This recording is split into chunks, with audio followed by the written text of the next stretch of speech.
सर्वांना विनंती करतो आपण शांततेचं सहकार्य करावं, कारण काँग्रेस बीजेपी वाल्यांचे फाडून कपडे फाडून फाडून गळा बसलेला आहे। आणि मी सर्वप्रथम सर्व महामानवान ज्या ज्या महामानवांनी आपल्यासाठी मोलाचं योगदान दिलं त्या सर्व महामानवांना त्रिवार वंदन करतो। आणि माझ्या भाषणाची सुरुवात करण्यापूर्वी मला पाडण्यासाठी काँग्रेसनं जे बुजुर्गांना उभं केलं ते भास्करराव पाटलांच्या वाड्यावर जाऊन पाया पडत आहे। मी मायबाप जनतेच्या पाया पडून भाषणाला सुरुवात करणार।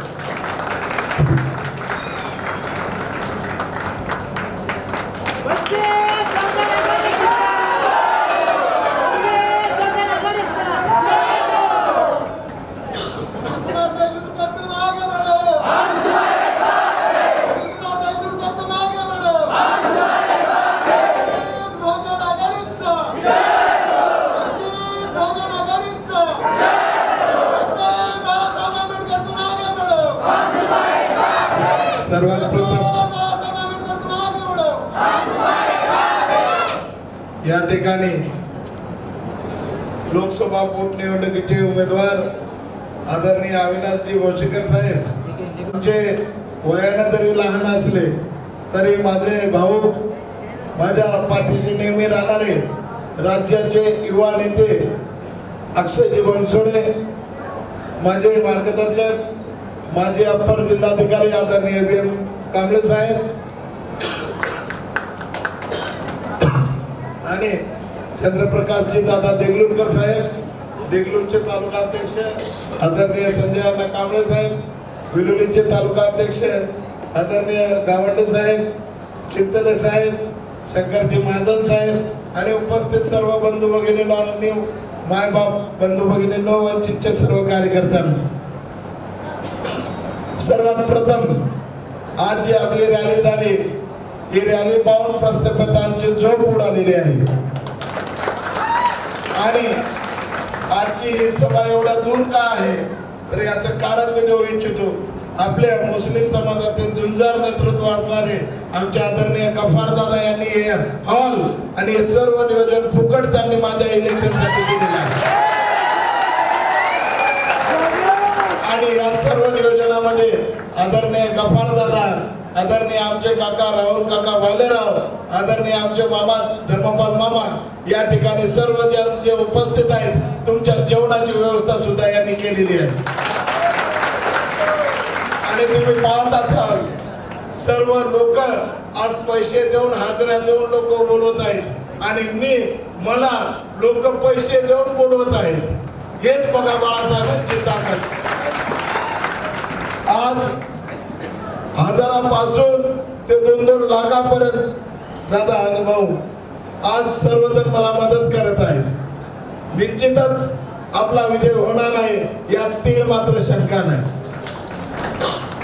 ज्या दिवशी इलेक्शन सुरुवात होण्या 15 दिवस अगोदर श्रद्धेय बाळासाहेब आंबेडकरांनी माझ्यासारख्या एका सामान्य कुटुंबातील व्यक्तीला मी नगरसेवक असताना केलेली कामे लक्षात घेऊन त्यांनी उमेदवारी दिली आणि मला पाडण्यासाठी काँग्रेसला ऐनवेळी या काँग्रेसमध्ये अविनाश घाटे भास्करराव पाटलांनी इथल्या बिलोलीच्या सभेत सांगितलं होतं की सर्वेमध्ये अविनाश घाटे आणि वरवणकर आघाडीवर आहेत, पण त्यांना आंबेडकरी चळवळीचा कार्यकर्ता आमदार म्हणून नको होता।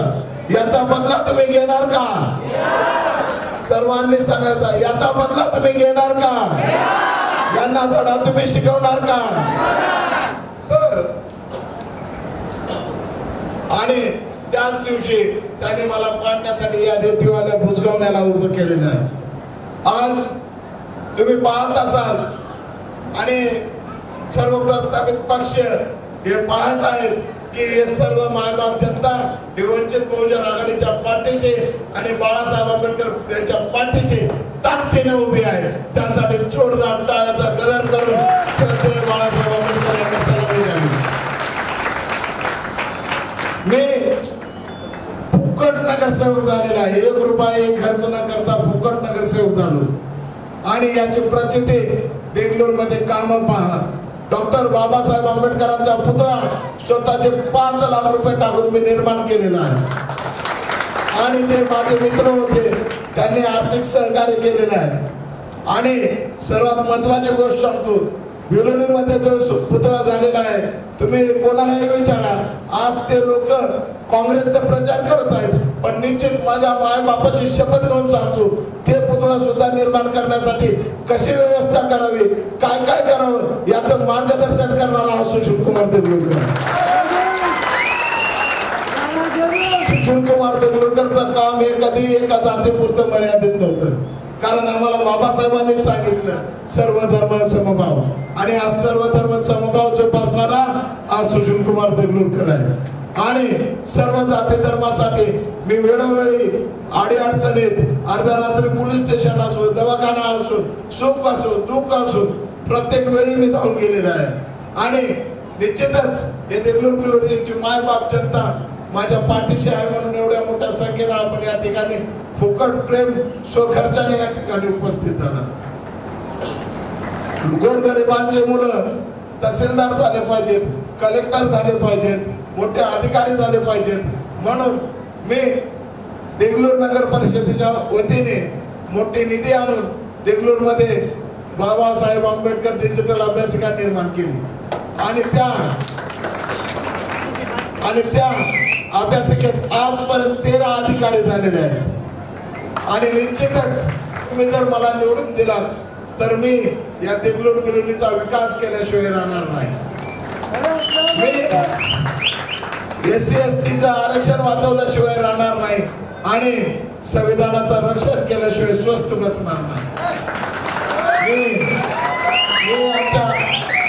मी आमच्या मुस्लिम बांधवांना सांगू इच्छितो की मोहम्मद पैगंबर पावसे ऐका, ऐकून घ्या सांगता सांग, कोणी बोलायचं नाही. डॉक्टर बाबासाहेब आंबेडकरांचा, श्रद्धेय बाळासाहेब आंबेडकरांचा, आणि आपली निशाणी मी आमच्या मुस्लिम बांधवांना सांगू इच्छितो की मोहम्मद पैगंबर बिलवर बोलणारा हा सुशील कुमार देगलूरकर पहिला आमदार असेल. विधानसभेमध्ये जर कोणी नारे तकबीरचा नारा लगावला तर अल्लाहू अकबर बोलणारा हा सुशील कुमार देगलूरकर असेल. मी फक्त बोलणारा माणूस नाही, करून दाखवणारा आहे. ज्या वेळेस NRC CA कायदा लागू करण्याचा डाव या भाजपने रचला होता, त्यावेळी महाराष्ट्रातला पहिला मुस्लिम बांधवांच्या समर्थनात मोर्चा देगलूर मध्ये सर्व पक्ष संघटनेला घेऊन काढणारा हा सुशील कुमार देगलूरकर. म्हणून माझा अधिकार आणि माझा हक्क आहे की मी याच बळावर आपल्या समोर मतदानाचा वेग मागण्यासाठी उभा आहे. आपण सर्वजण मला पदरात घेणार का? मला मतदान करणार का? बाळासाहेबांच्या जिवंतपणी त्यांना देगलूर भिलोली मधून आमदार देणार का? धन्यवाद. असंच मी जे काम केलेले आहेत ते बरेच आहेत, सांगायला गेलं तर रात्र पुरणार नाही. ज्यावेळी आपण देगलूर सारख्या शहरामध्ये 250 कोटी रुपयाचा निधी आणला, ते निधी आणणारा मी होतो आणि तो विकून खाणारा देगलूरचा तत्कालीन नगराध्यक्ष होता. त्या हरामखोराने तो निधी स्वतः विकून फक्त गुत्तेदारांना मोठा केलेला आहे. आणि हे मला पटलं नाही, म्हणून काँग्रेसला लात मारून मी श्रद्धेय बाळासाहेब आंबेडकर यांच्यावर विश्वास ठेवून मी वंचित बहुजन आघाडीमध्ये प्रवेश केलेला आहे. आता तुम्ही ठरवायचं आहे, तुम्हाला रेतीतला आमदार पाहिजे की नातेतला आमदार पाहिजे? तुम्हाला भुसगावला आमदार पाहिजे की आवाज उठवणारा आमदार पाहिजे? तुम्हाला बाहेरचा एक लुच्चा टोपीवाला आमदार पाहिजे की स्थानिक भूमिपुत्र सुशील कुमार देगलूरकर आमदार पाहिजे? हे ठरवायचं आहे. मी तुम्हाला अजून एक सांगू इच्छितो, काँग्रेसचा उमेदवार हा चाबीचा माकड आहे. त्याची चाबी फिरवली की तो टाळ्या वाजवणारा माकड पाहिजे का? दुसरा उमेदवार भाजपचा हा कठपुतळी आहे, त्याचे नाचवणारे नेते दुसरेच आहेत, याची पण जाणीव असू द्या. आणि दुसरा तो टोपी घालून जो फिरतोय प्रहारचा उमेदवार, तो JCB आहे. त्या JCB ने फक्त पैसे छापण्याचं काम त्याने पशुवडण्याचं काम केलेलं आहे आणि सुशील कुमार देगलूरकर हे जनतेचं प्रेम कमावणारा श्रीमंत आमदार उमेदवार आहे.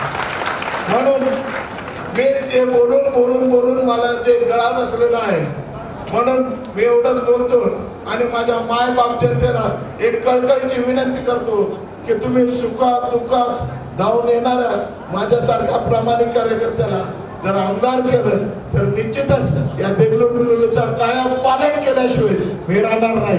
आणि बाळासाहेब आंबेडकरांनी जी संधी दिली त्या संधीचं सोनं केल्याशिवाय हा सुशील कुमार देगलूरकर स्वस्थ बसणार नाही एवढी ग्वाही मी देतो आणि थांबतो. धन्यवाद. जय भीम, जय बुद्ध, जय भारत.